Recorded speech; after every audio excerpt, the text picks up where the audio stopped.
Hey guys, what's up? And in today's video I'll be teaching you guys how to create a fantasy photo like this one. So this is like more like a car fantasy photo.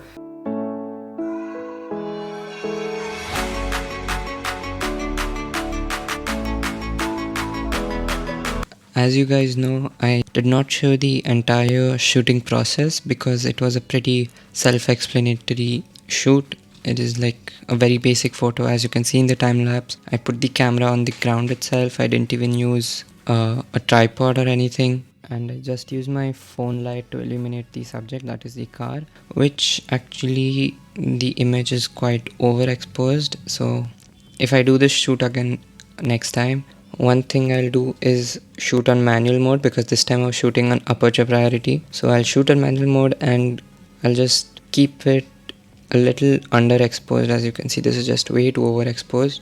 So I got this image into Lightroom. As you can see, a pretty basic shot. I placed the car on the water so that we get a nice reflection here.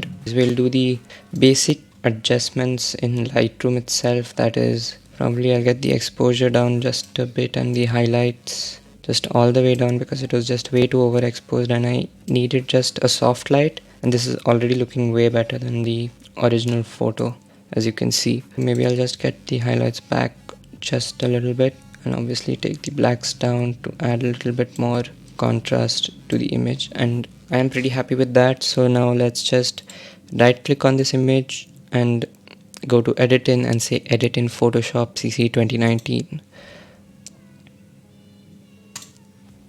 Okay, so now we have this image in Photoshop. Let's go to file and say open, and as you can see, I have these stock photos I've downloaded from Google. You can just download them from Google Images, just search for stock photos, and we'll be needing this moon shot, like everything except this burnout smoke. And let's just hit open. So first of all, let's add a moon right here. But before we add the moon, as you can see, there's this light here which I do not like. So let's just hit clone stamp, select this area, and maybe, okay, no, maybe not that, somewhere up there. Maybe just hide that out. That looks kind of better. I mean, don't worry too much about it. Go to the moon image, hit Ctrl A and Ctrl C to copy this layer, and come back to your original photo and hit Ctrl V or Command instead of Control if you're on a Mac, and that should paste this layer. And don't worry about the size, we'll take care of that. Hit Ctrl T on your keyboard and that will bring up the transform layer, and maybe that size is enough, and we'll just take it to this corner right here.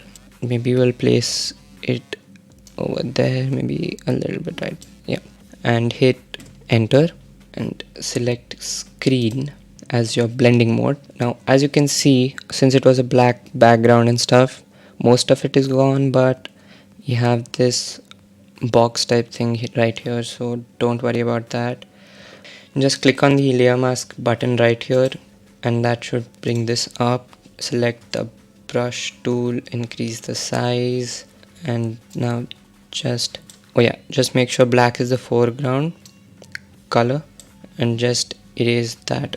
Maybe we just erased a bit too much. Hit X to switch between these two colors, and if you don't have black and white there, just hit D and that should bring it back. So what I mean by that is, suppose you have something like this, white and gray, just hit D, and as you can see, that brought it back to black and white.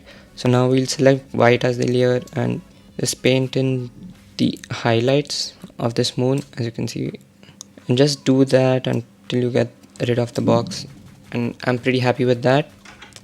So now moving on, we can't just add the moon, so we'll add the clouds as well. So we'll add the clouds. Now for this we don't need all of it, so let's go and select the crop tool. I'm selecting this cloud right here and just hit enter. Now again hit Command A, Command C or Control and hit Control V. Hit Control T and increase the size somewhere about there. Hit enter. We can always adjust the size later on. Hit screen again, and now hit Control T just to adjust the position of the clouds. Maybe somewhere right.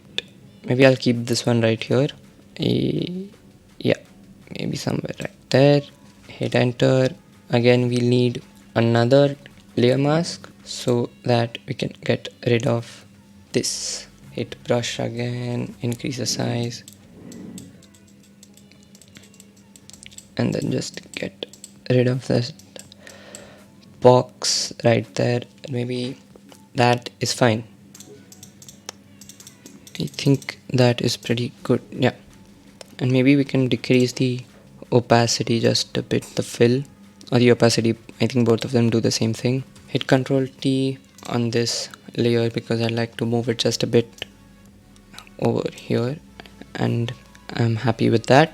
Just click on these two arrows right here. That will bring up your history. Go back to crop and open, and then just close your history so we get that image back. Now select the crop tool again and select a different cloud. This time I'll maybe go with this one. That one looks good, or maybe I'll go with this one. That looks good. Hit enter again, hit Ctrl A, C, come back to your image, Ctrl V, Ctrl T, you'll adjust the size again, somewhere around there, change the blend mode to screen. That looks good. And decrease the opacity just a bit. As you can see, it looks pretty good already, this fantasy photo. And we need to get rid of this box. The box is not very visible right here because even the box is white apparently. So hit layer mask again for this layer, select the brush and just get rid of it right. That is done. Like that, we've taken care of the sky. There's one thing you could have done for this moon shot. Okay, actually I'll just show. Even this looks good, but what you could have done is just come here, duplicated this image by pressing Ctrl J, or just dragging it right here also does the same thing. Go to image, say apply image. While you hit apply image, just make sure it is set to multiply. And now just come to the blend mode, hit screen, and then go to filter, blur, Gaussian blur, and then just blur it out to add that nice effect. I'll maybe use this moon and not that one. And flatten image, that does that. Ctrl A, Ctrl C. I'll delete this layer and hit Ctrl V again. So basically I'm doing the same thing. There's one thing we didn't do last time, that is, as you can see, the light is towards the right side, but we want it towards the left. So just right click and say flip horizontally. That does that. Maybe you could flip it vertically so that it seems like it's coming downwards.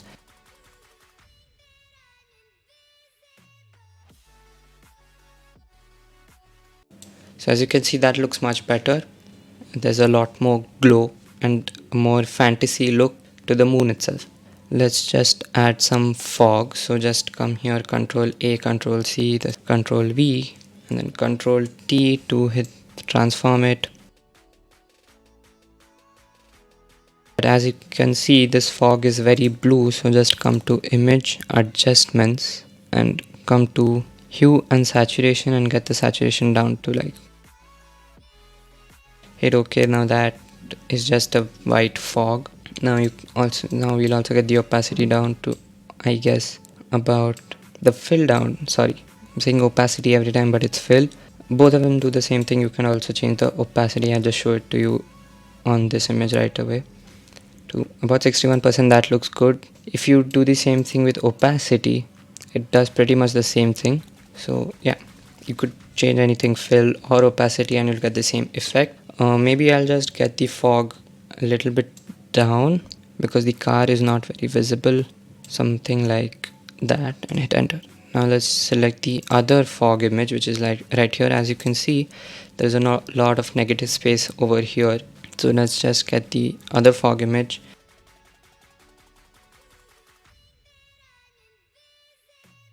Place the fog. You can always change it later on. And this fog is just white, so we don't have to play with the saturation or colors as much. We'll just get the opacity down to about 43. Looks good. Now just hit Ctrl T. Maybe I just want it a little bit there. That looks good. Now just get an adjustment layer on both of these. Hit select this one, hit brush with black as the foreground. We'll get the flow down to 50% for the brush, so that we'll just brush like, as you could see there was a faint line down there, so we're just getting rid of that as well. But my original intention with getting this brush was not just to remove the line, but also to remove a little bit of fog from the car itself. And I think that looks pretty good. That looks like there's a lot of fog in the foreground. Now you could just select, like hit shift on your keyboard and select the first and the last image except for the background. Basically select all the layers and hit this folder icon on your screen, and that will put all of those in one group or one folder. You could just name it foreground and sky elements. A really long name, but I mean it's fine. And now you could just hit Ctrl S on your keyboard. As you can see, once we hit save, it automatically saved it to Lightroom. And now we are done with the basic adjustments. We don't need to play with those. Maybe you could add a little bit of contrast to this image using the tone curve itself, maybe somewhere around there, and that looks good. Now we'll just split tone the image. Maybe we could like warm it up just a bit, and the shadows could be cooled down somewhere around there.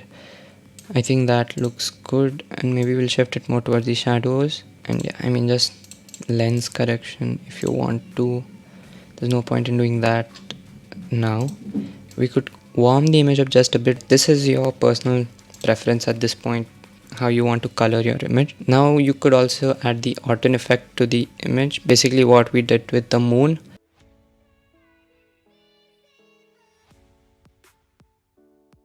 Okay, so once you're in Photoshop, all you need to do is duplicate this layer. I'll just do it like this. Go to image, apply image, and make sure it is set to multiply the blending mode. Hit OK, and now just change the blending mode over here to screen. That looks much better. And now just go to the blur gallery, Gaussian blur. This is way too much. Hit OK. As you can see the difference already. It looks pretty dreamy. Now just hit Ctrl S. Go back to Lightroom. As you can see, again the exposure has gone up. So get the exposure and the highlights down just a bit. Maybe keep the exposure right there. Just get the highlights down, the whites down just a bit. As you can see, this is the final image. It looks pretty dreamy and very nice. So now all you need to do is export this image. So Ctrl Shift E or Command Shift E. Choose a specific folder. Export. So that's it for today's video, guys. I hope that you learned something new. If you did, leave a like below and make sure you subscribe. And if you have any questions, leave them down in the comment section below and I'll get back to you as soon as possible. Thanks for watching, guys, and I'll see you in my next video. Till then, take care.